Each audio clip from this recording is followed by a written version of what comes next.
भारत ने पाकिस्तान की सीमा पर आग लगा दी है। आसमान और ज़मीन से कई धमाके किए गए हैं। राफेल लड़ाकू विमान ने पाकिस्तान बॉर्डर पर 2000 किलो बम दाग दिए हैं।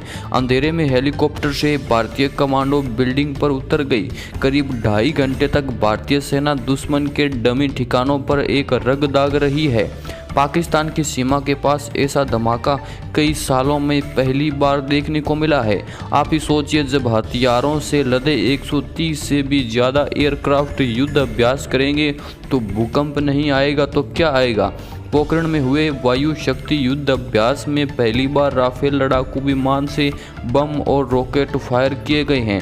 आपने शायद ध्यान नहीं दिया होगा कि लेकिन भारत ने पुलवामा हमले की बरसी यानी 14 फरवरी को फुल ड्रेस रिहर्सल के दौरान यह धमाके किए हैं। यह युद्ध अभ्यास तो पाकिस्तान की सीमा पर था, लेकिन संदेश सभी दुश्मनों को एक साथ दे दिया गया है। भारत ने अपने हर हथियार का डेमो पाकिस्तान की सीमा के पास दे दिया है। अब भारत दुनिया को हथियार बेचना चाहता है तो हथियारों को चलाकर दिखाना भी जरूरी है। इसलिए सभी खतरनाक हथियारों को पाकिस्तान की सीमा पर चला दिया है। अब आपको इस ज़बरदस्त युद्ध अभ्यास की कुछ रोंगटे खड़े कर देने वाली तस्वीरें दिखाने जा रहे हैं। देखिए कैसे बिल्डिंग पर MI-1 हेलीकॉप्टर से कमांडोज को उतारा जा रहा है। यह डेमो रेस्क्यू मुंबई में हुए आतंकी हमले का था। कमांडोज को बिल्डिंग पर उतारा गया। सभी कमांडोज JCP और लेजर गाइडेड बम से लैस थे।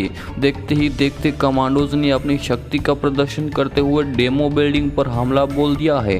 अब आप सेना के समर को देखिए। भारत में ही डिजाइन और विकसित किए गए SAMAR air defence missile system का प्रदर्शन किया गया है। समर का मतलब है surface to air missile for assured retail. SAMAR system ने पल भर की दुश्मनों के टारगेट को लॉक किया है और आकाश मिसाइल से निशाना दाग दिया है। आसमान में ही दुश्मन के विमानों को ध्वस्त कर दिया गया है। चिनूक हेलीकॉप्टर ने मैदानी इलाकों से पहाड़ों तक तोप को तैनात करने की अपनी ताकत दिखा दी है। इस युद्ध अभ्यास में होइटजर तोपों के 4000 किलो बम दाग कर दुश्मन के ठिकानों को नष्ट कर दिया है। स्वदेशी लड़ाकू हेलीकॉप्टर प्रचंड ने जब मिसाइल दागी तो पूरा इलाका धमाकों से गूंज उठा। भारत ने दिखा दिया कि जंग की स्थिति में वह हर तरह का हमला कर सकता है। अब आप ही सोचिए कि जब भारत के लड़ाकू विमान, हेलीकॉप्टर, टैंक, मिसाइल और कमांडो एक साथ किसी देश में घुस गए तो उस देश की क्या हालत होगी।